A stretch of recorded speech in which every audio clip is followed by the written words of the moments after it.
조성만 박사의 개혁파 조직신학 서론 제1장 종교 부분을 소개합니다. 제1절 종교의 성경적 개념.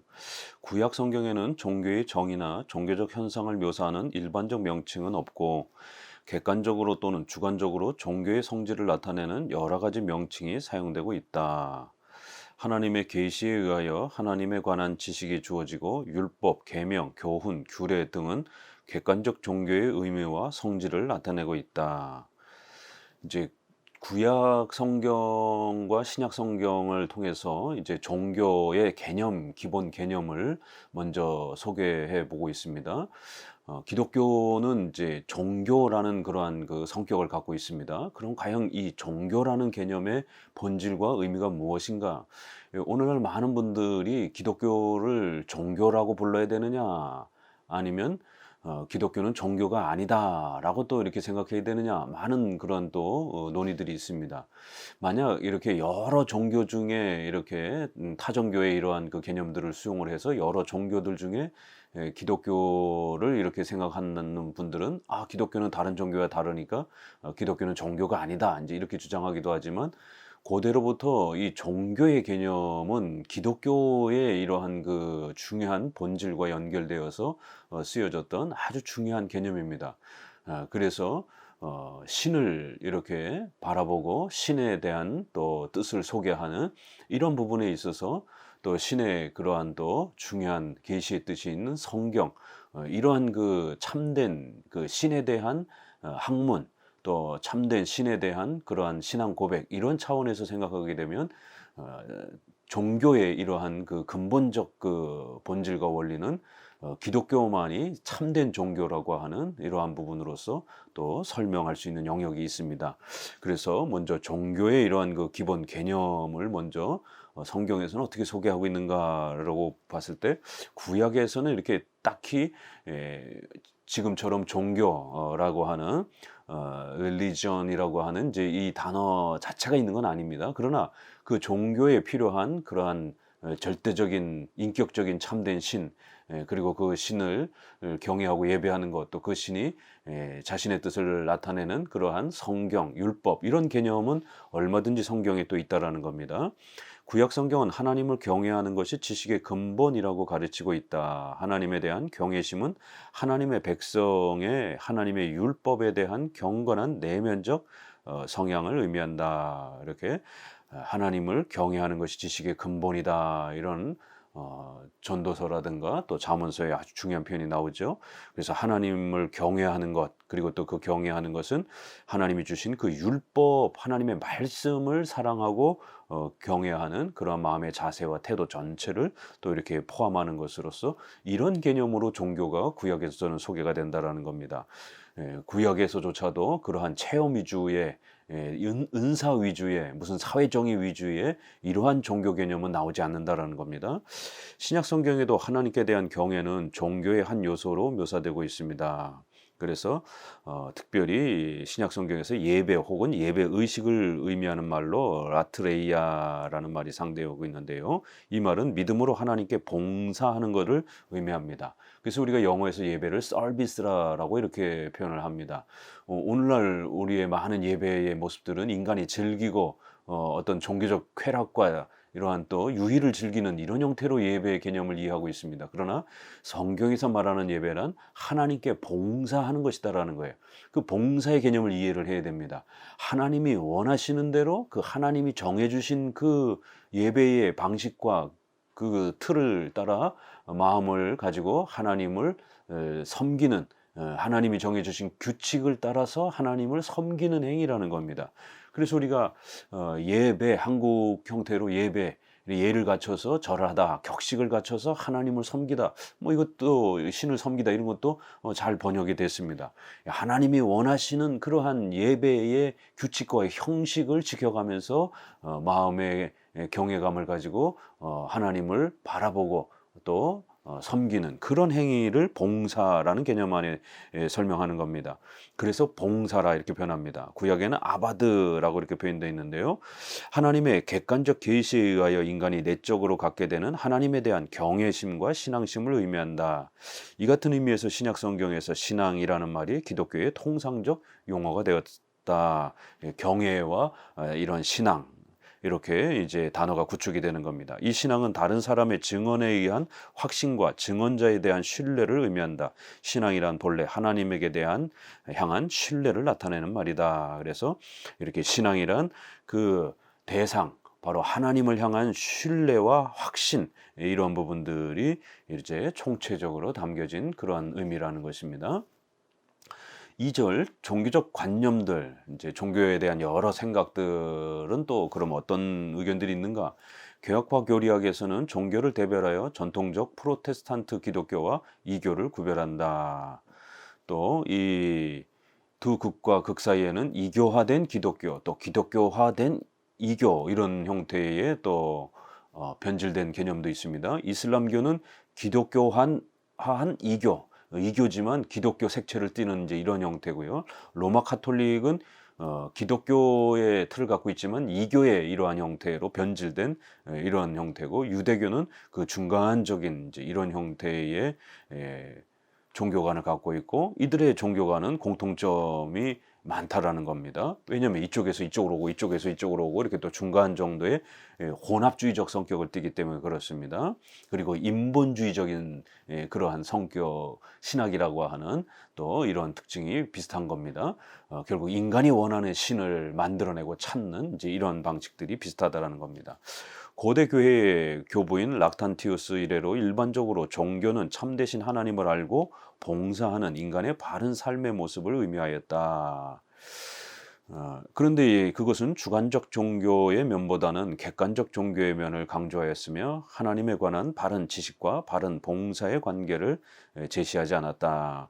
그래서 이제 바르게 알고 봉사하는 이제 이런 기본 개념은 잘 구축했는데, 그리고 또 객관적 종교적 성격은 이제 잘 또 이렇게 확립해 주었는데, 성경에 대한 지식과 그걸 통해서 이렇게 하나님께 봉사하는 여러 예배의 규칙과 또 종교적 형식의 이러한 부분에 있어서의 그 면밀한 그러한 그 관계를 어떻게 구성을 해야 되는지, 이제 이런 부분들이 조금 더 아직은 발전하지 못한 교부 시대에 그런 약점이 있다라는 겁니다.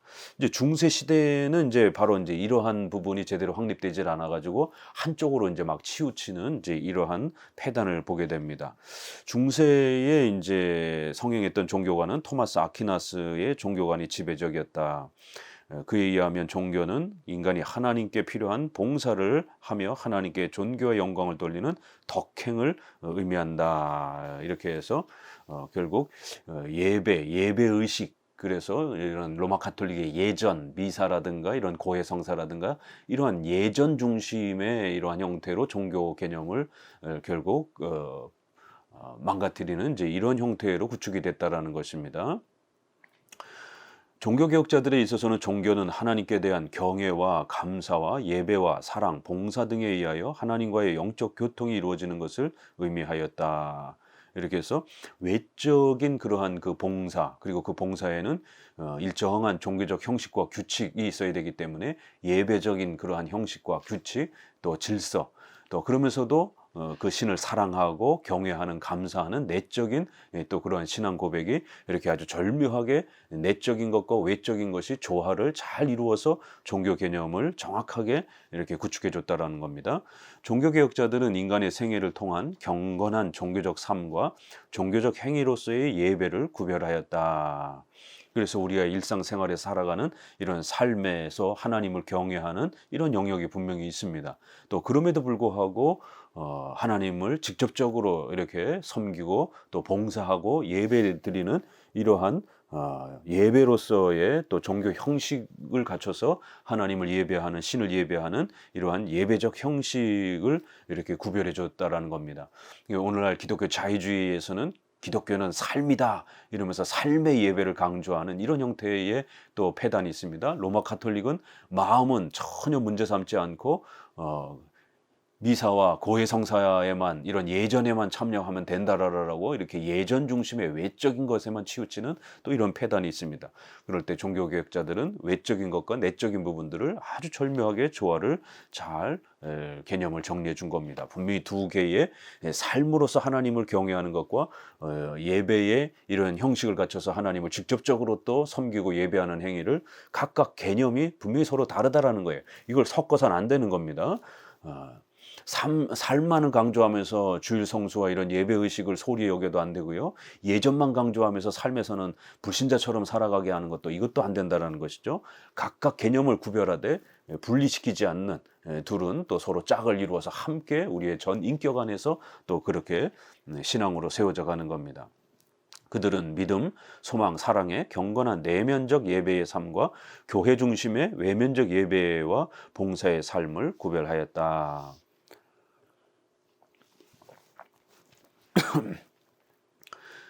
그들은 성령의 내적 사역에 의한 심령의 변화, 즉 중생에 의한 주관적 내면적 삶의 결실에 의한 주관적 종교적 면을 나타내는 면을 아주 중요하게 여겼습니다. 성령의 내적인 조명을 통해서 우리가 마음으로 하나님을 경외하고 사랑하는 이런 신앙 고백, 또 객관적으로 성경 계시 진리에 의해서 예배와 봉사, 또 이러한 객관적인 그러한 성경의 규칙을 따라서 예배적 행위를 또 표현하는 또 이러한 부분들을 분명히 잘 구별해서 또 각각의 그러한 그 소중함을 제시해 줬다라는 겁니다.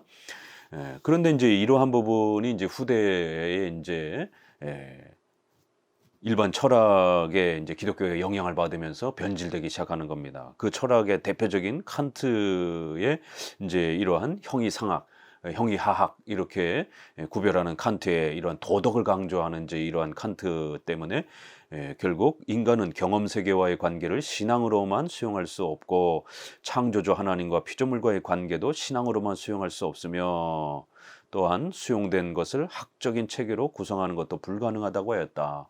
그러니까 신앙의 영역은 학문으로 과학적으로 이렇게 설명할 수 있는 영역이 아니기 때문에 그거는 비합리적이고 비이성적이다, 형이상학이다라고 이렇게 비판하면서 이 땅에서의 인간의 그런 합리적 이성적 세계로는 그런 신의 세계를 이해할 수 없다면서 불가지론을 제시하면서 결국 합리적인 그런 도덕적 삶이 더욱 중요한 것처럼 이러한 철학적 구별을 제시를 했고 결국 이것이 자유주의에 영향을 끼치면서 결국 이성적인 합리적인 그런 논의로서 철학으로서 종교를 생각하는 이제 이러한 변질들이 일어나는 겁니다.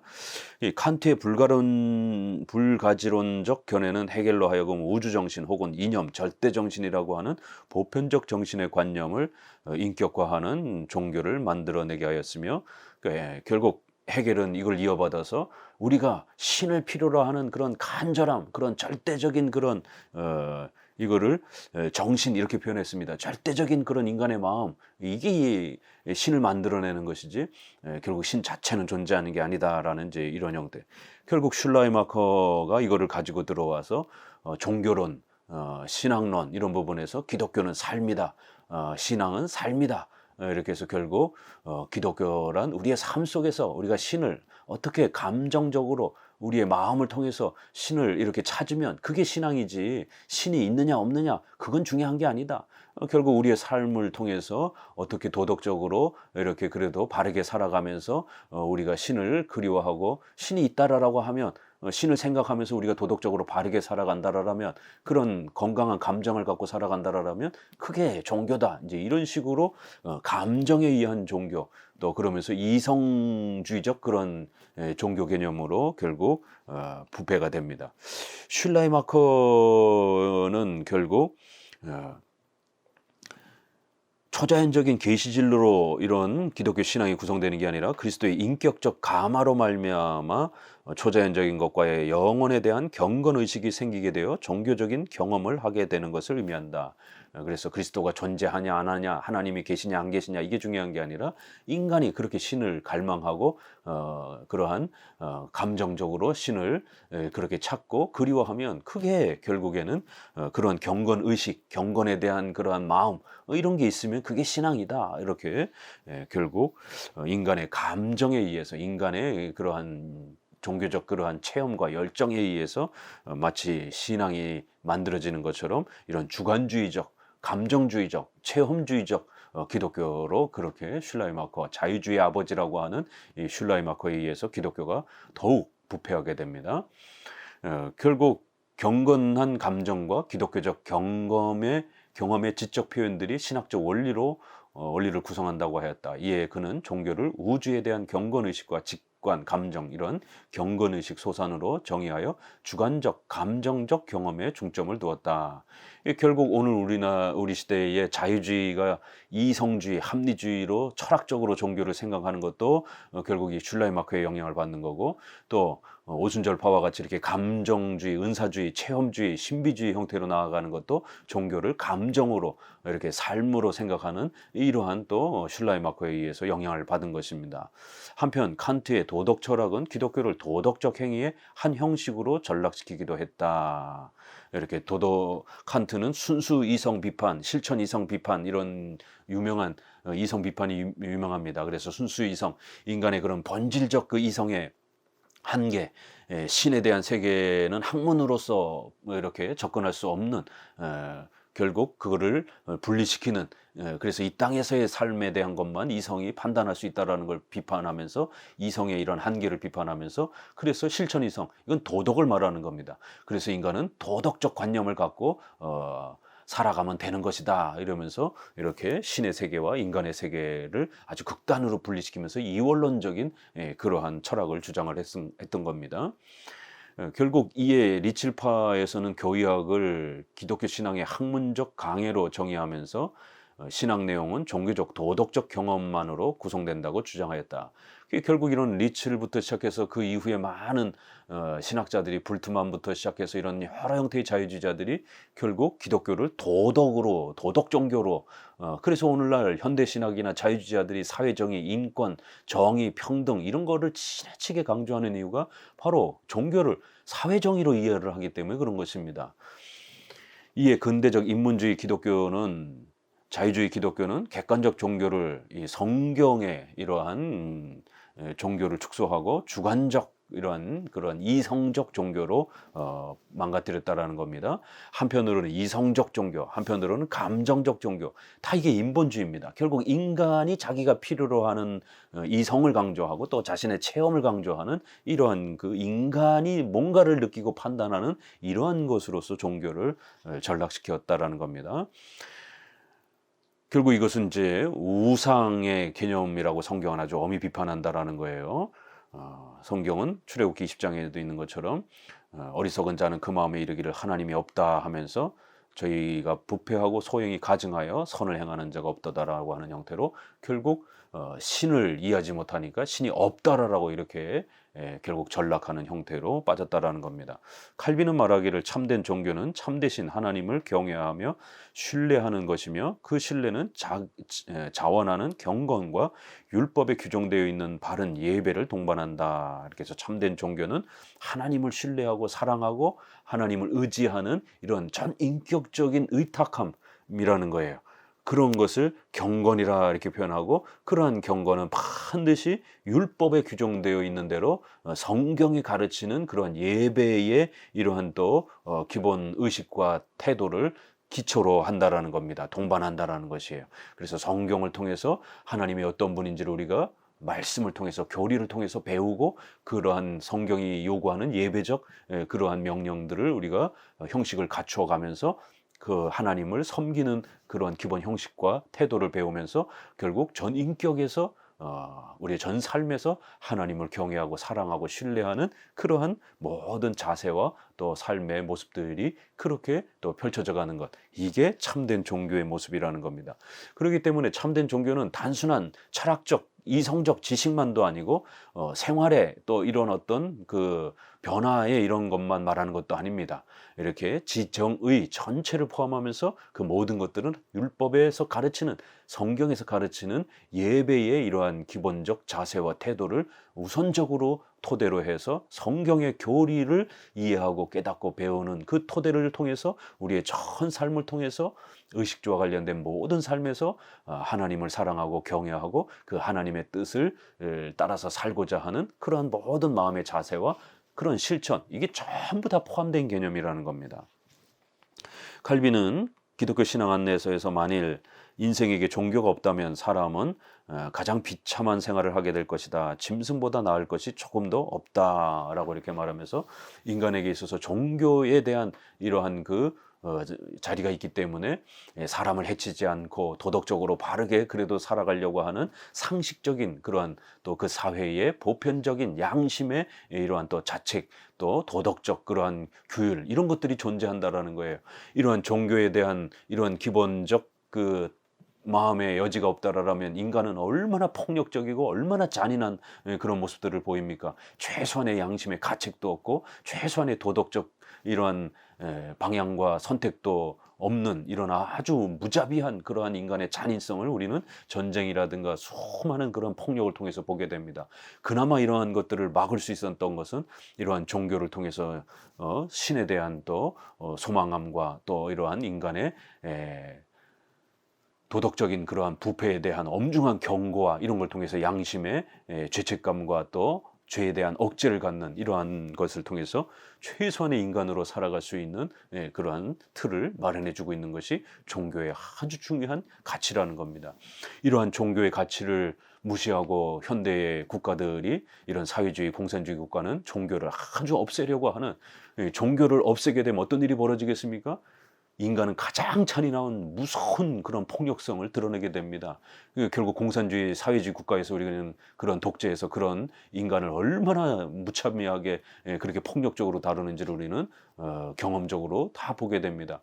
대한민국도 자꾸만 최근에 진보주의적인 이러한 사회주의적 이러한 정치 이념들이 자꾸만 한국 사회에 너무 많이 퍼져서 결국 끊임없이 이렇게 기독교를 비판하고 기독교를 제거하려고 코로나 사태처럼 이런 이러한 종교의 자유를, 예배의 자유를 제거하려고 하는 이러한 진보적 성향의 이러한 국가 정치가들, 또 진보적 성향의 또 이러한 또 목사들이 앞다투어서 이러한 예배의 자유와 종교의 자유를 제거하려고 하는 이런 심각한 도전들을 보게 됩니다. 그래서 우리가 이런 보수적 그러한 개혁주의적 관점에서 이렇게 올바른 기독교적 종교 개념을 바르게 확립하고 배워가는 게 얼마나 중요한가를 알 수 있습니다. 참된 종교는 사람이 임의로 생각으로부터 생긴 것이 아니라 참되신 하나님께서 친히 내신 것이다. 참된 종교의 출처는 참된 하나님이시다. 참된 종교는 하나님과 사람 사이의 약속 관계에서 생겼지만 거짓 종교는 어떤 사람이 스스로 꾸며낸 것이다. 그러므로 거짓 종교는 교주가 있고 교조가 있지만 참된 종교에는 그런 것이 없다. 참된 종교에서는 오직 하나님만이 주인이시며 하나님만이 모든 것의 모든 것이다.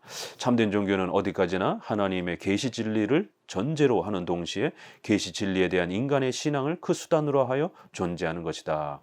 그렇기 때문에 가장 정통 기독교의 올바른 참된 종교 개념은 이렇게 하나님이 자신을 나타내는 계시 진리, 바로 성경을 전제로 해서 그 성경을 통해서 하나님을 예배하는 형식과 또 토대를 배우고 그 규칙을 배우고 그 계시 진리에 입각하여 하나님을 우리의 전 삶에서 사랑하고 신뢰하는 이러한 신앙 고백이라는 또 수단을 통해서 비록 하나님 신을 보진 못하지만 하나님을 인격적으로 사랑할 수 있는 그런 체제가 갖춰진다라는 겁니다. 이게 진짜 신앙이라는 겁니다. 그래서 예수님이 요한복음에 도마에게 말씀하시는 게, 너는 보고 만짐으로 믿으려고 하느냐? 보지 않고 믿는 것이 더 복되도다. 그것이 참된 종교의 본질과 핵심에 해당이 된다라고 이렇게 가르치고 있는 겁니다. 제3절, 종교로서의 기독교. 기독교라는 말은 종교적 개념이며 종교, religion이라는 말은 인간과 하나님과의 관계를 의미하는 개념이다. 종교 또는 경건을 의미하는 헬라어 유세베이아는 정당한 예배라고 하는 의미를 포함하고 있다. 그래서 이 종교, 릴리전이라고 하는 이제 이 부분은 하나님과 인간의 이러한 그 관계를 이야기하고 그 하나님을 예배하는 이런 예배라는 개념에서 나온 거기 때문에 기독교만이 참된 종교고 기독교만이 종교의 본질의 개념을 정확하게 갖고 있기 때문에 기독교만이 종교의 그러한 영역에 들어가는 거고 나머지들은 참된 신이 없기 때문에 또 그러한 신으로부터의 계시에 대한 또 이러한 부분이 없기 때문에 거짓 종교에 해당이 된다라는 겁니다. 이런 부분에서 진짜 종교는 기독교밖에 없다라는 겁니다. 종교에 있어서 예배 행위와 봉사 행위는 하나님께 순종을 나타낸다.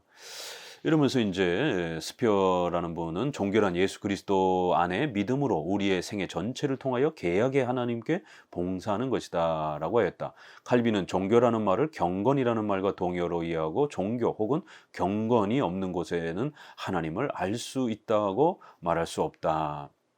그래서 종교, 경건 이 거의 같은 표현이라는 겁니다. 그는 경건이란 피에타스라고 하는 이 경건이란 하나님께 대한 사랑과 함께 하나님께 대한 참된 지식을 위한 전제 조건이라고 자주 강조하였다. 이런 경건의 이러한 그 토대 위에서 하나님을 사랑하는 것과 하나님에 대한 바른 지식 이 두 개가 세워진다라는 겁니다. 결국 하나님의 사랑과 바른 성경에 대한 지식이 또 경건을 만들어내는 것입니다. 이렇게 상호 연결되어 있다는 걸 알 수가 있습니다.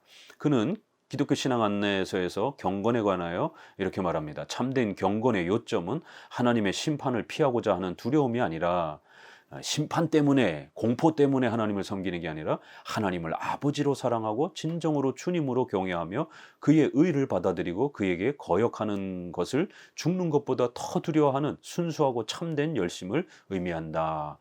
이렇게 해서 공포 때문에 무슨 돈을 주니까 이런 기복주의 개념이 아니라 하나님을 전인격으로 진심으로 사랑하고 경외하며 그 하나님이 나타내신 그 하나님의 뜻을 죽기보다 그것을 거역하는 것을 죽기보다 더 싫어하는 하나님의 뜻을 거역하는 걸 가장 두려워하고 하나님의 뜻을 지키는 걸 가장 사랑하는 사모하는 이러한 전체적인 하나님의 사랑과 하나님의 말씀에 대한 이해가 함께 어우러지면서 경건이라고 하는 이러한 참된 종교적 모습이 만들어진다라는 겁니다. 칼빈은 종교라는 말은 방종하는 것에 반대되는 경건한 행위를 의미하는 것으로 생각했다.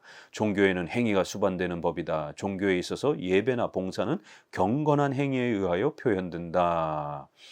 이런 부분들을 이제 A.A. 핫지는 종교란 가장 일반적인 의미로 사람이 하나님과 의 관계에서 유지되는 모든 것을 총칭하는 것이며 또한 그 모든 관계되는 것들과 일치하거나 그것들로부터 생성되는 진리, 경험, 행동, 제도를 포함하고 있는 것이다 라고 했다. 이와 같은 의미에서 기독교라고 하는 종교는 성경의 계시 진리와 인간의 경험적 행위와 제도를 총칭하는 개념이다. 이게 이제 조금 어렵게 들릴 수 있지만 결국 이제 후대의 이런 핫지는 이거를 좀 더 체계적으로 잘 정리해서 외적으로는 이러한 예배의 형식이 성경이 명령하는 대로 잘 갖춰지고 또 교회라고 하는 유형교회라고 하는 그 예배를 드리는 유형교회의 제도와 정치 제도가 성경적으로 잘 구축이 되고 내적으로는 또 신앙 고백과 하나님을 사랑하는 사모하는 마음이 또 그렇게 형성이 되는 신앙의 이러한 또 고백이 있어야 되고 그것이 또 우리의 전 삶을 통해서 도덕적인 또 그런 변화와 인격을 통해서 우리가 이웃을 사랑하면서 하나님의 뜻을 펼쳐내는 이러한 외적인 삶 전체까지가 표현되어지는 진리와 경험과 행동, 제도가 전체적으로 이렇게 포괄적으로 어우러지는 것이 결국 참된 종교의 개념이다라고 이렇게 정의합니다. 그러니까 사회정의와 이런 것들에만 치우쳐 있는 것도 참된 종교가 아니고요. 예배의 의식만 빠져있는 가톨릭과 같이 또 신비주의, 은사주의처럼 방언하고 은사체험하고 떼굴떼굴 굴르고 이러면서 또 생활로 돌아와서는 아주 폭력적이고 몰상식하고 이런 것도 참된 종교가 아니라는 것입니다. 성경을 통해서 바른 그러한 이해와 또 예배와 교회적 질서를 갖추고 또 그러한 힘을 갖추고 또 우리의 마음이 변화되어서 하나님을 사모하는 마음으로 우리의 전 삶 속에서 이웃을 사랑하면서 그렇게 하나님의 뜻을 따라 순종하면서 살아가는 이러한 삶 전체를 종교라라고 이렇게 말할 수 있다는 겁니다. 제4절 종교의 기원 그럼 한번 역사를 살펴보자라는 거예요. 유대교는 미슈나 탈무드에서 그 기원을 찾을 수 있고, 로마 카톨릭은 성경에 근거하고 있으나 성경을 절대시하지 않는 이제 이러한 인본주의적인 그러한 또 교황의 그러한 의견이 들어오면서 결국 변질이 됩니다.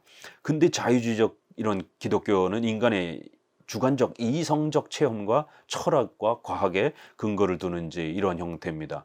결국 이들은 다 같이 비슷한 그런 공통된 종교관을 갖고 있는 겁니다. 결국 인간의 이성이나 체험, 결국 인간이 어떻게 판단하느냐, 인간이 주체가 되는 거예요. 인본주의적 그러한 종교 개념을 가지고 있다라는 겁니다. 예. 카톨릭의 특별히 이제 이러한 면들의 사고방식은 한면으로는 미신적이고 신화적인 이런 면이 있죠. 그래서 이렇게 여러 성수를 이렇게 또 신성화하고 또 많은 그런 기적 체험이라든가 이런 것들을 강조하는 또 성인들의 이러한 유물들을 또 우상 숭배하는 이러한 많은 부분들이 미신화되어 있으면서도 또 이렇게 토마스 아퀴나스처럼 아주 지나친 이성주의적 그런 형태로, 로마 카톨릭은 결국 중세 시대에 아리스토텔레스의 철학을 기초로 해서 로마 카톨릭 신학을 체계화한 것입니다. 현대 자유주의는 결국 데카르트 철학과 또 이러한 헤겔 철학이라든가 칸트 철학을 토대로 해서 현대 자유주의 신학자들이 불트만, 몰트만, 이런 칼바르트, 이런 모든 현대의 자유주의 신학자들은 바로 근대 철학자들의 또 철학의 기초에서 기독교를 설명하는 형태는 또 비슷한 것입니다. 이렇게 일반 종교의 이러한 그 역사들을 보게 되면은 결국 철학의 또 인간의 그런 이성과 체험에 기초를 두고 있다는 걸 알 수 있습니다. 슐라이마커, 이 자유주의의 아버지라고 하는 이 종교적 감정의 발달 과정을 세 단계로 나누는데, 첫째는 주관적 의식과 객관적 의식을 구별할 수 없는 동물적 혼동 상태, 둘째는 주관적 의식과 객관적 의식을 분리하고 자기를 세계와의 대립 관계에서 의식하는 단계, 이제 조금 뭔가 이렇게 다르다라고 분별하는 단계, 다신교적인 그런 상태라는 것이죠. 셋째는 자기와 세계와의 대립 관계를 지향하고 최고의 자기의식으로서의 절대 의존적 감정의 상태로 발전하는 단계, 즉 유일신교에 속하는 감정 상태의 단계다. 이게 철학을 사용하니까 이렇게 말이 어려운 거예요. 결국 그러나 간단한 말은 결국 자기 자신이 누구에게 이렇게 영향을 받지 않고 옳고 그름을 자기가 온전히 판단할 수 있는, 그리고 신을 이렇게 의지하면서 신을 내 도움을 필요로 하면서 바르게 살아가려고 하는 그런 도덕적인 의존 감정, 그러한 마음의 상태, 이게 이제 최고의 그러한 신앙의 상태다. 이게 신이 있느냐, 인격적 신의 존재 유무를 묻지 않는 겁니다. 인간의 그러한 마음의 필요에 따라서 신을 의지하면서 신을 찾으면서 그렇게 바르게 살아가면 최고의 종교 아니냐, 이제 이렇게 생각을 하는 겁니다. 이 결국 종교 심리학적 형태라는 겁니다. 불트만의 비신화로는 말할 것도 없고, 고대의 신화적 세계관 또는 의논적 자연관과 근대인의 과학적 자연법칙적 세계관에는 결국 이런 공통점, 결국 초자연적인 걸 부정하고 이성적으로 이 모든 것들을 인간의 편의에 따라서 필요에 따라서 신을 찾을 수도 있고 만들어낼 수도 있는 이런 형태는 동일하다라는 거예요. 또 키에르케고르와 같은 이러한 또 실존주의를 펼친 또 이러한 칼바르트는 이 키에르케고르의 실존주의를 또 가져다가 또 설명을, 자기 신학을 만들어냈습니다. 그래서 성경이 하나님 말씀이냐 아니냐 이게 중요한 게 아니다라는 거예요. 내가 그걸 신의 말씀이다 생각하면 말씀이 되는 거예요. 신이 있느냐 없느냐 그게 중요한 게 아니다라는 거예요. 내가 신이 있다라고 생각하면 신이 있다라는 겁니다. 그리고는 그 신을 의지하면서 우리가 용기를 내고 위로를 받는다라면 그거 종교로서 얼마든지 큰 가치가 있지 않느냐, 이런 실존주의, 실존, 나라는 실존이 내가 어떻게 느끼느냐 이게 중요한 것이다, 이렇게 이제 실존주의인데, 결국 이 실존주의자들은 하나님을 자연법칙 또는 윤리적으로 보고 신과 인간의 자연을 같은 개념으로, 같은 기능 개념으로 처리하면서 이렇게 주장합니다. 현대 유럽은 결국 칼바르트에 의해서 점령이 됐습니다. 또 지금 영미권의 이러한 신학들도 대부분 바르트 신학으로 결국 전락했습니다. 한쪽은 자유주의 신학, 또 한쪽은 바르트 신학으로 점령당했습니다. 한국의 이 통합 측 이 장신대학교도 결국 루이스 벌컵의 보수적 조직신학을 버리고 칼 바르트의 교의학을 목사들의 이러한 조직신학 교과서로 수용을 하고 그거를 열심히 공부하는 학교로 바뀌어버렸습니다. 이렇게 칼 바르트가 최고의 신학자가 된 지금 이 한국 사회가, 한국 교회가 얼마나 지금 타락과 부패의 심각성을 갖고 있는지, 전통적인 이러한 박형령, 벌코, 바빙크, 핫지의 조직신학을 버린 이러한 현대 바르트주의화되고 자유주의화된 그런 한국교회 상태를 아주 심각하게 깨달으셔야 됩니다. 어거스틴은 전혀 다르게 설명했다라는 겁니다. 어거스틴은 성경의 계시 진리를 따라 하나님의 창조는 법칙적 질서 창조이며 시간 창조이며 하나님의 의지에 의하여 되어진 사실을 설명하였다.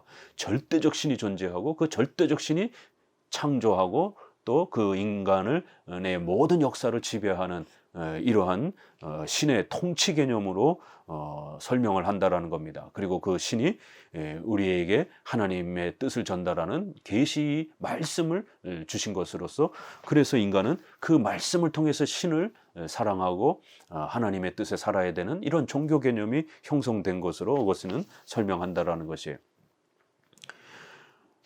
결국 창세기 1장 28절 하나님이 인간을 창조하셨다라는 것, 그 다음에 선악과를 먹지 말라라고 하는 이런 강력한 하나님의 뜻, 이런 종교 명령이 처음부터 인류에게 주어졌고, 그것을 통해서 인간은 신을 또 섬기고 경외해야 되는 책임 앞에 놓여져 있는 이러한 종교의 근본적 책임을 갖고 있다라는 거예요. 이상의 두 계시 진리는 참된 종교의 기원이 하나님께 있음을 가르치고 있다. 참된 종교는 하나님의 명령과 약속에 의하여 주어진 것이며 하나님과 인간의 인격 관계에서 성립되는 것이다.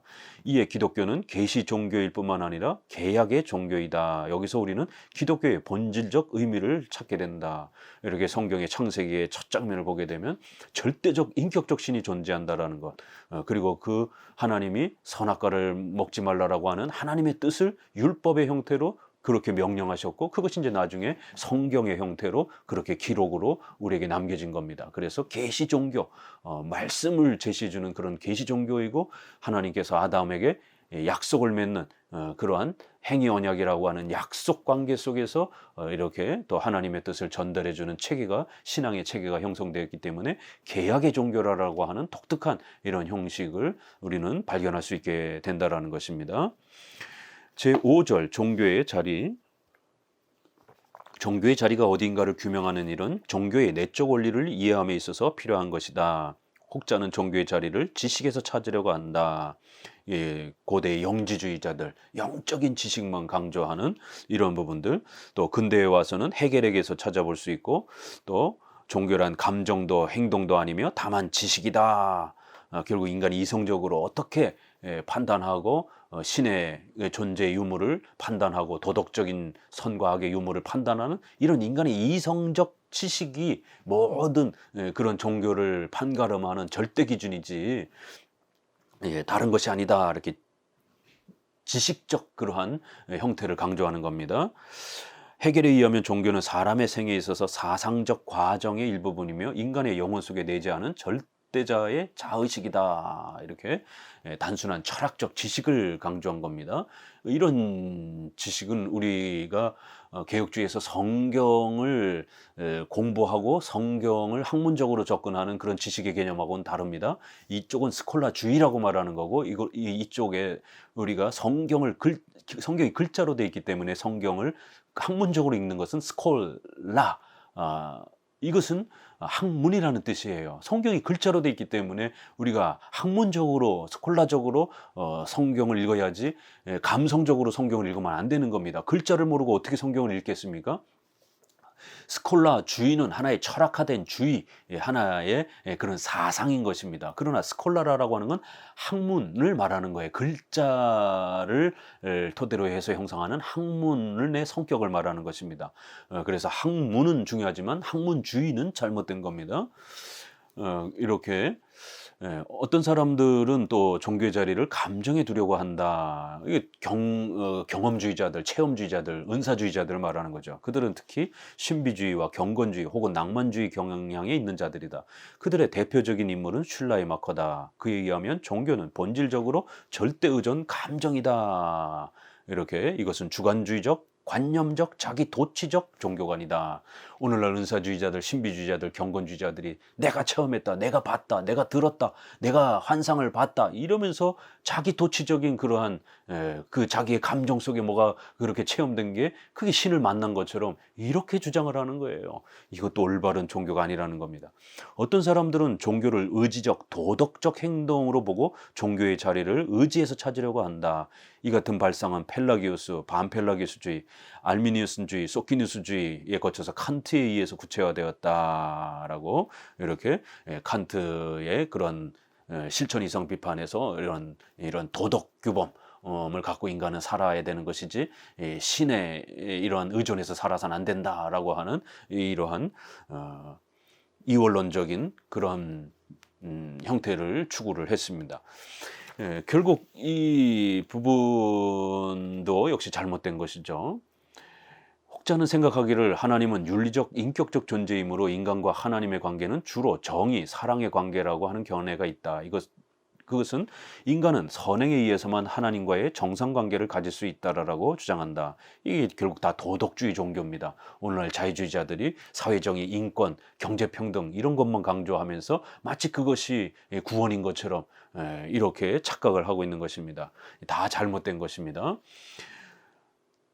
결국 이런 모든 것들은 주관주의적 종교관이라는 겁니다. 결국 종교는 단순히 지성이나 감성이나 의지에 자리하고 있는 것이 아니라 전인격적인 것이라 할 수 있다는 겁니다. 따라서 종교는 인간의 삶 전체에 근본적으로 영향을 주는 힘을 가지고 있는 것이다. 종교란 어디까지나 인생의 전인격적인 면에서 이해되지 아니하면 안 되는 성질의 것이다. 이렇게 종교는 하나님 안에서 사는 인생들의 모든 생애를 통하여 지성, 애정, 의지의 기능을 유기적으로 발휘할 수 있는 성령의 내적 사역에 의한 신자의 삶 속에 있다고 볼 수 있다. 이렇게 해서 성경을 통해서 우리가 지식적으로 학문적으로 성경을 잘 배우고 또 인간은 감정을 갖고 있는 존재이기 때문에 그 성경을 뜨겁게 사모하고 사랑하는 것이에요. 하나님을 성경을 통해서 사랑하는 것이에요. 그런 감정은 우리가 존중하는 겁니다. 성경 없이 감정에 빠지는 이걸 우리가 책망하는 것이지 성경을 철저히 사랑하는 이런 감정은 훌륭한 감정인 것입니다. 그리고 그러한 강렬한 감정을 통해서 결단을 하고 실천하는 거예요. 하나님의 말씀을 실천하면서 도덕적으로 올바르게 살아가려고 애를 쓰는 거예요. 이것은 올바른 겁니다.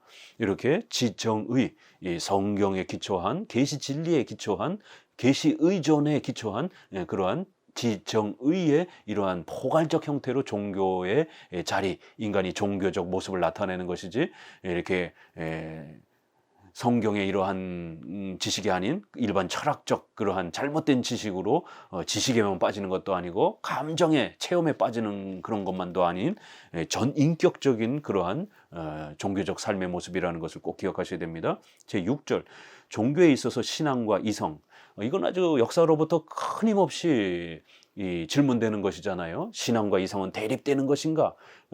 분리되는 것인가? 이 종교의 자리와 비슷합니다. 그래서 신앙만 강조하는 경건주의자들, 체험주의자들, 은사주의자들, 이성만 강조하는 자유주의자들. 그럼 우리 종교개혁자들과 정통 기독교는 이 신앙과 이성을 어떻게 설명하는가? 1항 창조에 있어서 신앙과 이성은 하나님이 인간에게 부여하신 2대 인식 능력이다. 즉 신앙은 초자연적, 천상적 현상을, 이성은 자연적인 지상적 현상을 인식하는 능력이다. 인간에게 주어진 두 인식 능력은 모두 하나님의 의지 결정인 신적 작정과 필연적 관계 속에 있으며 하나님으로부터 이렇게 자유이다. 인간은 자율주의적 능력이 아니면서 자유로운 인식 작용을 하게 되었다. 이거 두 개념이 다릅니다. 자율이란 하나님과 상관없이 인간 혼자 존재하는 그런 완전한 절대적 자유의지를 갖고 있는 그런 존재인가? 그런 건 아니라는 거예요. 그러나 자유로운 존재라는 거예요. 하나님 인간을 하나님의 형상으로 창조하셔서 인격적 존재로 창조하셨기 때문에 자기가 원하는 선과 악을 선택하며 살아갈 수 있는 이러한 의지의 자유성을 또 갖고 있는 그런 존재로 만들어 주셨다라는 거예요. 자율적 인간은 아닐지라도 자유로운 그러한 인간으로서의 자리는 있다라는 겁니다. 그것은 신적 작정에 의한 필연적 섭리도고 하나님 인간을 그렇게 창조하시고 그렇게 통치해 가신다라는 거예요. 인간은 짐승이 아니기 때문에 본능으로 사는 게 절대로 아닙니다. 이 같은 의미에서 인간의 인식 능력으로서의 신앙과 이성은 하나님과의 관계에 있어서 제약과 자유라고 하는 모순성을 가지고 있다. 분명히 자유로운 존재지만 절대자인 하나님에게 또 이렇게 제약되어 있는 그런 존재라는 겁니다. 신앙과 이성이라고 하는 두 인식 능력은 본래 통일적으로 창조된 상태에 있던 것입니다. 아담에게 있어서는 두 개가 상호 조화를 이루면서 아주 잘 작동됐다라는 거예요. 이 두 인식 능력은 육체와 구별하여 영혼이라는 총체적 개념으로 표현되기도 합니다. 이건 인간을 구별해주는 아주 중요한 그런 영역이기 때문에 짐승은 본능 감각대로 살지만 인간은 이런 이성과 또 하나님을 사랑하는 그러한 마음, 신앙으로 살아가는 그러한 존재이기 때문에 이거를 영혼의 기능이라고 이렇게 또 표현하기도 한 겁니다. 창세기 2장 17절에 선악과를 먹지 말라라고 하는 이제 이 명령도 이 말씀이 의미하는 바는 인간에게 순종의 행위를 요구하시는 하나님의 도덕 명령과 행위 언약이다.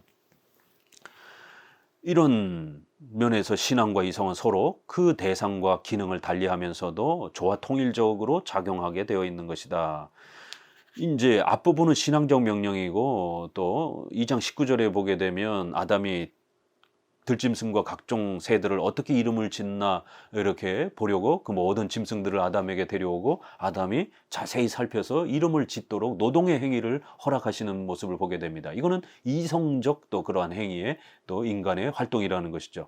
이렇게 종교적 명령의 신앙의 부분과 또 삶을 살아가는 이성적 그런 그 자리가 창조로부터 그렇게 통일적으로 주어져 있었다라는 거예요. 그리하여 신앙은 이성 안에서 구체화되고 이성은 신앙 안에서 자기 자신을 통제하는 기능을 가지게 되는 것이다. 이 같은 의미에서 신앙과 이성의 작용은 그 우열을 따질 수 없는 것이다. 이게 굉장히 중요합니다. 신앙과 이성은 조화 통일 관계에 있었다라는 것이에요. 이게 이제 타락한 다음에 어떻게 됐는가? 이항 타락에 있어서 신앙과 이성, 인간의 신앙과 이성은 타락으로 말미암아 변화를 가져왔다. 칼빈은 인간의 타락의 상태에 관하여 다음과 같이 설명합니다. 나는 어거스틴의 일반적 견해, 즉 인간 속에 있는 자연적 은사는 죄로 말미암아 부패되었으며 초자연적 은사는 제거되었다. 이렇게 신앙의 영역, 하나님을 찾을 수 있었던 신앙의 영역은 완전히 제거가 되고 우리가 일반적 삶을 살아갈 수 있었던 이성적 판단은 완전히 부패한 이러한 형태가 되었다라는 겁니다. 이것이 이러한 전적 부패의 개념이 어거스틴, 칼빈, 또 오늘 우리의 이러한 정통 개혁주의 입장입니다. 칼빈이 말하고 있는 바 인간의 타락 후 상태는 초자연적 은사를 상실하였다고 하는 것은 초자연적인 것을 인식의 대상으로 하는 신앙을 상실하였다는 것을 의미하는 것이 아니라 창조 당시와 같은 신앙의 기능을 상실하였다는 것을 의미한다. 그러한 자체가 완전히 없어진 게 아니라 올바른 그 기능이 완전히 없어졌다라는 것이에요. 이게 차이가 있는 겁니다. 전통적 프로테스탄트 교회의 입장은 일반적으로 타락에 의하여 변화된 인간의 모습을 존재론적으로 이해하지 않고 하나님과 인간의 관계 개념으로 이해함으로써 인간의 죄를 생각하게 된다. 이것은 로마 가톨릭 교회의 존재론적 이해와는 다른 점이다. 그러니까 인간이 이런 신앙과 이성의 영역이 완전히 제거가 됐어요. 이런 없어졌어요. 이런 존재 개념, 그러면 인간은 짐승이 되어버립니다. 이성과 신앙의 영역이 없으면 인간은 짐승이 되는 거예요. 본능으로 살아가는 세포의 기능으로 살아가는 그런 존재론적으로 다른 존재가 돼버리는 것이죠. 로마 가톨릭은 그렇게 이해를 하는 겁니다. 그러나 전통적으로 우리 프로테스탄트는 관계 개념으로 이해한다라는 거예요. 기능이 망가진 개념이라는 겁니다. 인간은 팔다리가 외형적으로 타락 전이나 후나 똑같습니다. 또 신앙과 이성을 가진 존재로서의 그러한 부분에서 인격적 존재로서 동일한 겁니다. 다만 그 기능이 부패하여 전적으로 부패하여 완전히 상실되었다라는 거예요. 인간으로서는 존재할 수 있지만 하나님 앞에서 올바르게 살아갈 수 있는, 하나님을 찾을 수 있는 이러한 신앙과 이성의 기능을 잃어버린, 부패된 그러한 관계적 개념이라는 거예요. 하나님과의 올바른 관계가 깨지면서 그 모든 기능이 전적으로 부패한 상태가 된 것이지, 인간 자체가 제거가 된, 짐승이 된 그런 상태가 아니라는 겁니다. 이거를 잘 이해를 해야 됩니다. 그러나 이 관계 개념은 하나님께 대한 인간의 윤리적 관계를 의미하므로 존재론적으로는 변함이 없으나 가치론적으로는 변하였다고 보여지는 것이다. 이렇게 인간이라는 그 존재 자체로는 지금도 여전히 악을 행하지만 인간은 여전히 인격을 가진 존재로 있는 겁니다. 인간이 짐승이 된 게 아니라는 거예요. 인간의 죄는 인간의 이성을 무력화하여 야수적인 것으로 전락시켜버린 것은 아니다. 짐승이 된 게 아니라는 거예요. 인격을 갖고 있기 때문에 오히려 그리스도의 속죄에 의하여 새로운 이성으로 회복할 수 있는 여지를 가지고 있는 범위에서 타락되었다고 보는 것이다. 신앙과 올바른 그 이성의 이러한 영역은 여전히 그 존재론적으로는 가지고 있는 거예요. 그러나 기능론적으로, 가치론적으로 부패되었기 때문에 이제 그리스도에 의해서 성령의 중생케 하는, 그래서 우리가 중생, 거듭남이라고 말하는 거예요. 마치 없다가 있어지는 것처럼, 인간의 존재가 없다가 있어지는 것처럼, 이렇게 새로운 생명을 받는 것처럼, 그건 아주 초자연적인 기적을 통해서 새롭게 주어지는 거기 때문에 비록 이런 존재가, 인간의 존재가 다시 만들어지는 건 아니지만 거반 이렇게 우리 영혼이 새롭게 되는 것이기 때문에 존재가 새로워지는 것처럼 중생, 거듭남, 다시 태어남, 이렇게 존재론적으로 표현하고 있을 뿐이지, 그러나 그거를 존재론적인 인간이 다른 존재가 된 것처럼 이렇게 이해하게 되면 안 됩니다. 원래 가지고 있었던 신앙과 이성의 영역을 다시 회복한 것이에요. 그래서 이제는 우리가 하나님을 사랑하고 하나님의 뜻을 분별하고 실천할 수 있는 새로운 신앙의 영역과 이성의 이런 분별력의 영역을 회복하게 된 겁니다. 그러니까 이러한 이성과 신앙의 자리를 제대로 이해를 못하게 되면 인간은 완전한 다른 존재가 된 것처럼 착각을 해가지고 반신반인이 된 것처럼 착각을 해갖고 직통계시와 환상을 보고 하나님의 세계에 막 왔다 갔다 하는 이런 은사주의와 신비주의와 이러한 체험주의가 나오게 되는 겁니다. 이성과 신앙의 영역이 성령의 중생케 하신 은혜와 그리스도의 대속적 은혜를 통해서 회복이 된 겁니다.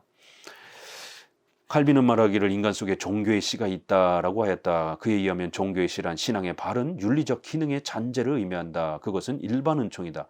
일반 은총의 상대적 선은 초자연에 대한 자연의 개념으로, 비존재에 대립되는 존재 개념으로 생각할 수 없는 영역에서 성립되는 윤리적 개념이다.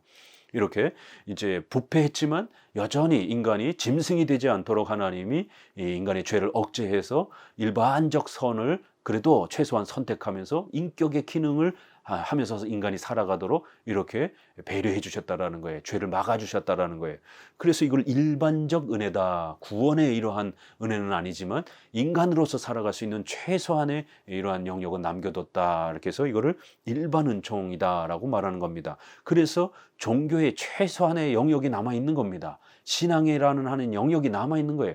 비록 그걸 가지고 우상 숭배를 하는 인간의 잘못 때문이 있지만 그런 신을 갈급해하고 신을 찾으려고 하는 종교의 영역이 여전히 남아 있는 겁니다. 하나님께서 우리를 중생케 해주지 아니하면 참된 하나님을 우리가 찾아갈 수 없는 이러한 특별 은총의 영역은 잃어버렸어도 이렇게 일반적인 그러한 형태로 신에 대한 갈망함과 또 도덕적인 선에 대한 그런 갈망함이 남아서 더 부패하지 않도록 하나님이 일반적 은혜의 형태로 그 부패를 막아주신, 이걸 우리가 일반 은총이다 이렇게 말합니다. 이제 이러한 종교의 시에 대한 부분들이 이제 후에 이 서론에서 일반 은총을 이제 좀 더 자세히 설명하는 내용으로 나오기도 합니다. 결국 로마서 1장 20절에 이제 이렇게 하나님이 이 피조물 가운데 자신을 분명하게 드러내었음에도 불구하고 인간은 어리석어서 우상 숭배에 빠져버리게 되었다라고, 이제 이러한 분명히 타락 후에도 신앙의 기능은, 종교의 씨로서의 신인식의 기능은 하나님의 일반 은총에 의하여 보존되고 있는 것이다. 그러나 이 인식 기능은 충분히 발휘할 수 없을 정도로 타락되었다. 그래서 사도행전 17장 22절에도 보면 너희가 아덴 사람들아 종교성이 많도다. 이런 게 바로 다 종교의 씨앗에 대한, 비록 우상 숭배를 하고 있지만 인간은 이러한 종교성을 갖는 존재라라고 성경은 설명한다라는 거예요. 그렇지만 이제 이 종교의 씨는 신앙의 윤리적 기능이 잔재하여 있음을 의미하는 동시에 정상적인 신앙의 인식작용이 구원과 관련해서는 불충분한 상태를 또 성경은 분명히 말한다라는 겁니다. 이성은 신앙의 대상과는 다른 대상과 관계한다. 신앙은 천상적인 현상에 관한 인식 능력의 총칭인데 반하여 하나님을 찾는 그런 구원과 관련된 기능이고, 이성은 지상적 현상에 관한 인식 능력의 총칭이다. 우리 의식주와 관련된 생활을 판단하는 그런 기능이라는 거예요. 신앙적 기능은 직관적이며 무매개적인 데 반하여 이성적 기능은 간접적이며 매개적이다. 결국 이러한 그 각각의 부분들이 타락 이후에 결국 부패되었고, 결국 이것이 변형이 되어서 올바르게 기능을 못하는 그런 형태가 되었다라는 겁니다. 종교의 자리는 인격적 기능의 조화적 균형을 이루는 데서 찾아야 하는데, 이렇게 신앙과 인격이 조화 통일을 이루는 그런 형태라는 겁니다. 타락한 인간에게 있어서 각양각색의 부패한 모습을 드러내고 있다. 칼빈은 말하기를 자연의 빛은 그 심원한 최초의 입구에 당도하기도 전에 꺼져버린다. 이렇게 일반 은총의 이러한 부분은 분명히 최소한의 인간으로서 살아가게 하는 기능은 있지만 구원을 향하여 나아가는 데는 부족하다라는 겁니다. 타락 후의 신앙의 기능은 그 허구성을 드러내면서도 종교의 씨로서의 최소한의 어떤 역할만 나타내며, 이성은 사회정의와 과학적 연구에 의하여 보다 나은 소산을 내는 사실은 하나님의 일반 은총 때문이다. 사망, 중생에 있어서 신앙과 이성, 이제 예수님을 믿고 신앙의 자리로 나올 때에 신자들에게 있어서 이 신앙과 이성은 어떻게 또 우리 안에 존재하는가? 이 부분이 이제 우리 정통 기독교회가 왜 이렇게 합리주의적인 그런 합리적 그러한 신앙, 이 모습을 가지고 있는가? 이렇게 체험적이고 이러한 신비주의적인 그러한 형태가 아니라, 우리 정통 기독교는 성경을 분석하고 사랑하고 공부하는 그런 합리적, 이런 지식을 전제로 한 합리적 신앙의 성격을 갖고 있습니다. 의식주와 관련해서도 이렇게 기도하다가 막 즉흥적으로 응답받았다 그러면서 즉흥적으로 판단하는 게 아니라, 의식주의 이런 모든 부분들을 최소한 상식적이고 합리적으로, 과학적으로 또 이성적으로 판단을 해서 그렇게 합리적으로 결정을 하는 겁니다. 이러한 특징이 우리 정통 기독교에 있어서 신자의 그런 신앙과 이성의 모습으로 설명을 합니다. 칼빈은 이성의 영적 달관, 칼빈은 이성의 영적 달관이라고 말을 하였다. 이제 이게 무슨 표현이냐면, 이성의 영적 달관이란 영적인 인식, 즉 신앙적 인식을 의미한다. 신자가 신앙을 어떻게 인식하는가, 이걸 우리가 어떻게 표현해야 되는가, 막 까무러치고 막 환상 보고 방언하고 이런 게 신앙인가? 아니면 사회정의, 인권 이런 정치투쟁하는 게 이게 신앙인가? 아니라는 거예요. 신앙적 인식이란 첫째로 하나님을 아는 일이며 아는 것이다, 이렇게 표현했고요. 둘째로 인생에 대한 하나님의 자비를 깨닫는 것이며, 셋째로 하나님의 도덕 율법을 따라 생활하는 방법을 아는 것을 의미한다. 이상의 세 가지는 모두 중생된 인간에게 해당되는 내용이다.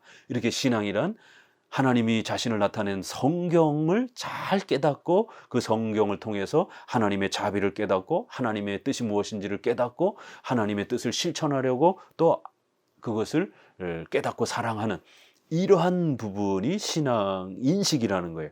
그래서 중생이란 하나님의 특별 은총에 의하여 신앙과 이성이 새로워지는 것을 의미한다. 칼빈은 중생된 신앙에 대하여 설명하기를, 인간의 영혼은 성령의 조명에 의하여 하늘의 오묘한 뜻을 알 수 있는 새로운 눈을 가지게 되며, 성령의 빛이 비침으로써 비로소 전에 무기력하였던 인간의 지력이 이제는 하나님의 나라에 속하게 되는 것이다 라고 설명을 합니다. 신앙의 기능에는 동의와 확신이 동반하게 되는 법입니다.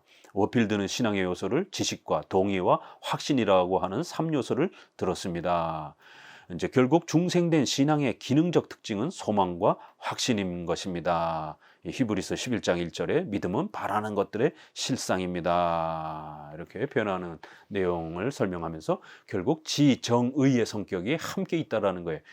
이렇게 앞에서 신앙의 자리, 결국 인간은 지식적인 성경의 이러한 가르침을 통해서 올바른 학문적 그러한 교리에 대한 이해가 출발이 돼야 되고, 거기로부터 이제 그걸 사랑하고 사모하는 간절함이 형성이 되고, 그것을 실천하려고 하는 전인격적인 삶의 헌신과 또 모습이 이렇게 펼쳐져 간다라는 겁니다. 그런 면에서 신앙의 인식이라고 하는 건 그렇게 지정의의 마음이 우리의 마음을 통해서 새롭게 변화되는, 이것이 중생, 우리 마음이 변화되는 게 중생이지 떼굴떼굴 굴르고 방언하고 환생 체험하고 사회정의 구현하는 게 중생이 아닙니다. 반드시 우리의 마음이 지정의의 형태로 그렇게 변화를 받는, 마음의 성향 변화, 마음의 그러한 상태가 변화되는 것을 중생이라고 이렇게 설명하고, 그것을 신앙 인식이라고 말을 하는 것입니다.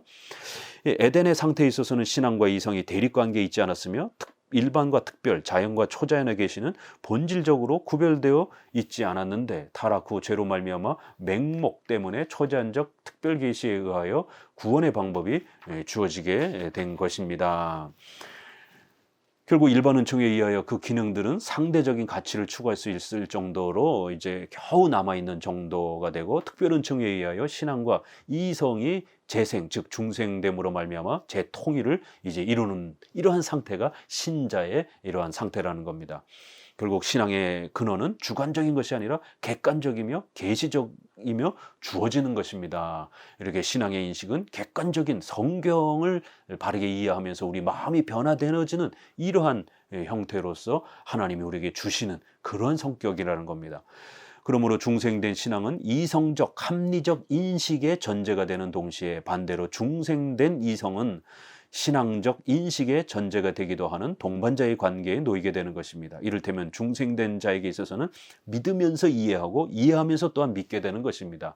이렇게 우리가 성경을 이성을 가지고 열심히 공부하고 잘 분석하고 교리를 배우는 이런 이성적 기능이 반드시 작동이 돼야 됩니다. 그러면 그 성경을 믿는 신앙의 확신과 신뢰가 세워집니다. 신앙과 확신이 세워지게 되면 성경을 또다시 더 잘 분별하는, 이렇게 이해가 믿음을 만들어내고 믿음이 또 이해를 만들어내는 이런 상호작용을 이룬다라는 겁니다. 그래서 합리적 성격을 갖고 있는 겁니다. 우리 정통개혁주의의 신앙의 이런 자리는 절대로 이런 사회정의나 신비체험, 이거 올바른 기독교 모습이 아닙니다. 제7절 종교적 삶의 가치. 종교는 인생의 생애 전체를 포괄하는 실제이다. 모든 인생은 누구를 막론하고 종교에서 탈피할 수 없다. 기독교라고 하는 종교는 하나님의 종교 명령의 형식으로 혹은 언약의 형식으로 인간에게 계시되었다. 성경에는 마음을 다하고 성품을 다해 하나님을 사랑하라, 먹든지 마시든지 무엇을 위하든지 하나님의 영광을 위하여 하라, 이렇게 해서 우리 마음의 변화로부터 우리의 전 삶을 하나님을 사랑하면서 그 하나님의 우리에게 가르쳐 주신 그 뜻, 말씀에 순종하면서 살아가는 이런 총체적 삶을 우리에게 가르쳐 준다라는 거예요. 이것은 인생에게 있어서 첫째 되는 원리가 종교라고 하는 것을 의미한다. 웨스민스터 소율이 문답은 이거를 가장 잘 요약했다라는 겁니다. 인생의 첫째 된 목적은 하나님을 영화롭게 하는 것과 그를 영원토록 즐거워하는 것이 우리 인생 전체가 존재하는 목적이고 또 살아야 되는 목적이라는 겁니다. 하박국서 3장 10절 이하에도 하나님을께 향한 인생의 태도가 어떠해야 되는지를 나타냅니다. 하나님이 너에게 요구하시는 게 무엇이냐? 하나님을 사랑하며 이웃을 사랑하며 살아가는 것이다. 이렇게 하나님의 말씀에 순종하며 살아가는 것이다. 이렇게 소개하고 있습니다. 하나님은 언약에 의하여 인간을 소명하셨다. 둘째 아담 예수 그리스도는 하나님의 소명에 순종함으로써 언약을 이행하였다. 하나님은 언약에 의하여 인간에게 모든 것을 풍성하게 충실하게 누릴 수 있는 삶을 살게 하신다. 이 같은 의미에서 종교란 사람이 하나님의 독생자를 믿음으로써 그 생애 전체를 통하여 언약의 하나님께 헌신적으로 봉사하는 것을 의미한다. 언약이란 상호, 쌍무적인 그러한 약속 관계가 있는 겁니다. 그렇지만 행위 언약이나 은혜 언약이나 그 모든 것은 하나님이 절대적으로 은혜적으로 주시는 성격이 있는 겁니다. 그래서 언약이란 주권적 은혜적 성격과 또 쌍무적이고 협의적인 또 형식면에 그 집행되는 형식면에서는 협의적이고 쌍무적인 형식이 있는 것이에요. 그래서 하나님이 아담에게 행위 언약을 통해서 복을 주셨지만 아담이 자원해서 그거를 지키지 못하고 범죄한 겁니다. 어긴 겁니다. 그러자 예수님이 오셔서 우리 대신 그거를 성취해 주신 거예요. 그래서 우리는 반드시 비록 예수님이 대신 성취해 주셨지만 우리는 반드시 예수님을 믿는다는 그 조건으로만 그 혜택을 누리는 겁니다. 그리고는 예수님이 이루신 그 율법의 성취와 완전함들을 우리도 함께 존중하는 그러한 하나님의 말씀의 명령을 우리가 섬기고 지켜야 되는 그런 책임감 안으로 들어가는 것이에요. 이런 쌍무적인 그러한 책임감, 하나님도 반드시 복 주겠다. 하나님의 약속을 지키면 복 주겠다. 우리는 반드시 하나님의 약속을 지키며 살아야 된다라고 하는 이러한 쌍무적인 약속의 관계로 하나님이 인류를 그렇게 대해 주셨다라는 겁니다. 짐승은 하나님이 명령하는 대로 무조건 따라야 되는 이제 이러한 절대 복종의 이러한 형태로 하나님이 만드신 거고, 인간은 쌍무적 언약의 형태로 인간을 이렇게 대해 주시고 통치해 가신다라는 겁니다. 그러한 형태이기 때문에 우리가 신앙에서도 억지로 예수님을 믿는 게 아니라 우리가 자원해서 성경을 연구하고 설교를 듣고 교회 나가면서 자원함으로 신앙의 또 이 자리에 또 접근하게 되는 거예요. 또 신자로서 하나님의 말씀에 순종하며 도덕적 선을 선택하며 최선을 다해서 살아가려고 자원함으로 애쓰면서 그렇게 또 인간의 책임을 언약적으로 그렇게 책임감을 감당하면서 살아가는 언약적 관계 형식으로 그렇게 신앙으로 초대하고 삶으로 이끌어 가신다라는 겁니다. 그냥 자고 일어나니까 예수님을 턱 믿고 그냥 나태하고 게으르게 아무런 도덕적 책임도 다하지도 않으면서도 그냥 막 쑥쑥 자라가는 이런 짐승의 형태가 아니라는 겁니다. 사람이라는 거예요. 인격을 가진 사람이라는 겁니다. 인생은 좁은 의미로 예배라고 하는 한정된 행위, 설교, 찬양, 기도, 성찬, 세례식 이러한 형태도 중요하다라는 거예요. 그렇지만 더 나아가서는 생애 전체를 통하여 하나님께 쓰임받는 행위를 위하여 소명된 존재인 것입니다.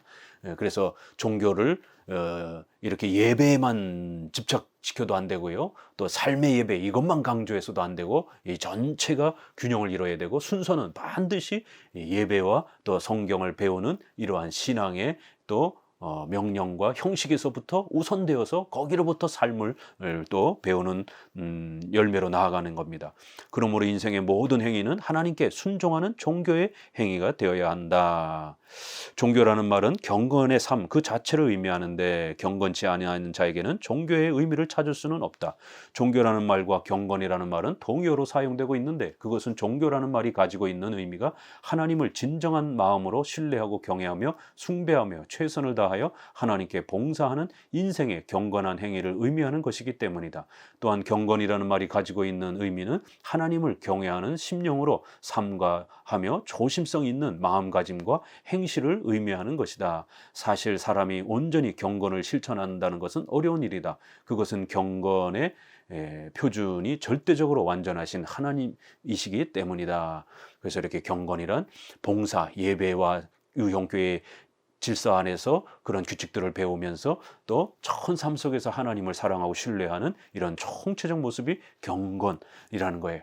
그래서 하나님이 말씀을 통해서 요구하시는 것은 정말 그 어떤 것보다도 사랑하고, 하나님이 싫어하는 것은 하나님이 금지하신 것은 우리가 그 어떤 것보다도 금은 보화보다도 더 소중하게 여기는, 그래서 하나님의 명령을 어기는 것보다는 우리의 이러한 모든 삶을 포기하고 내려놓는 이러한 삶과 조심하면서 우리의 삶의 태도와 자세에 있어서 하나님의 명령에서 어긋나지 않으려고 애쓰고 또 하나님의 명령에 더 다가서려고 노력하는 이러한 전체적인 삶의 모습이 결국 경건 또 참된 종교의 모습이라는 겁니다. 오늘날은 종교의 무용론이 나오고 있는 시대다. 이건 굉장히 무서운 말이죠. 교회가 필요 없는 시대, 목사가 필요 없는 시대, 설교가 필요 없는 시대, 종교 무용론이 나오고 있습니다. 그만큼 교회가 올바른 참된 종교의 모습을 보이지 않기 때문에 목사들이 대형교회가 자기 배만 불리면서 그렇게 결국 종교를 부패하게 만들었기 때문에 이런 일이 벌어지는 겁니다. 탈종교, 탈기독교 운동이 심화되어 가고 있는데, 그러나 또 그럼에도 불구하고 끊임없이 이러한 또 사이비 종교든 또 부패한 종교든 종교 그 자체는 없어지지 않고 끊임없이 또 존재합니다. 또 더 나아가서 저와 같이 또 이렇게 참된 종교를 위해서 전 삶을 희생하면서 또 한평생을 바르게 목회하고 교회하려고 하는 또 훌륭한 목회자들도 또 여전히 존재하는 거예요. 이런 부귀영화를 누리는 자리도 아닌데 왜 이러한 올바른 신앙을, 종교개혁을 회복해 보겠다라고 이렇게 또 몸부림치는 자들이 또 여전히 있는가? 이것은 하나님이 살아계시기 때문에 그렇다라는 것입니다. 결국 인간은 아마도 사악한 세상일수록 참된 종교를 필요로 하는 이율배반적인 역설적 세상의 이치 때문인지도 모를 일이다. 이렇게 기독교가 부패했음에도 또 그럼에도 또 인간은 역시 끊임없이 하나님을 찾고 갈망하는 존재이기 때문에 또 종교는 여전히 부패된 상태로도 남아있고 또 참된 목사들도 또 하나님이 살아계시기 때문에 여전히 남겨두시는 또 그러한 역설적 관계가 역사 속에서는 항상 반복된다라는 거예요. 그렇기 때문에 우리는 이러한 참된 종교에 대한 그러한 올바른 또 바른 인식과 또 참된 종교를 지켜가기 위해서 얼마나 또 노력해야 되는지, 또 특별히 종교 지도자들은 이러한 참된 종교를 지켜가기 위하여 온 힘을 다하고 하나님이 엘리야에게 말씀하신 것처럼 이 시대에도 남은 자들이 7천 명이나 있다라고 바울도 로마서 11장에서 이제도 하나님이 이렇게 비록 수많은 교회가 부패했어도 바른 신앙을 추구하려고 하는 목회자들과 교회를 7천 명을 남겨두셨다라고 이렇게 말씀하시는 것처럼 필요로 한 완전한 그러한 또 목회자와 숫자들이 남아있다라는 것이죠. 7천 1명이 아니라 7천은 완전 숫자이기 때문에 다시 한번 이렇게 개혁파 조직신학 서론을 소개하면서 왜 우리가 어거스틴, 칼빈, 웨스민스터로 이어지는 정통 기독교 개혁주의를 추구해야 되는가? 바로 이 노선만이 가장 건강하게 정통 기독교를, 사도적 신앙을, 예수님이 물려준 그 사도적 신앙을 보존하고 계승하고 있기 때문에 그런 것입니다. 비록 힘들고 어려운 길입니다. 그렇지만 목사님들과 또 우리 모든 성도님들 이 길을 함께 갑시다. 감사합니다.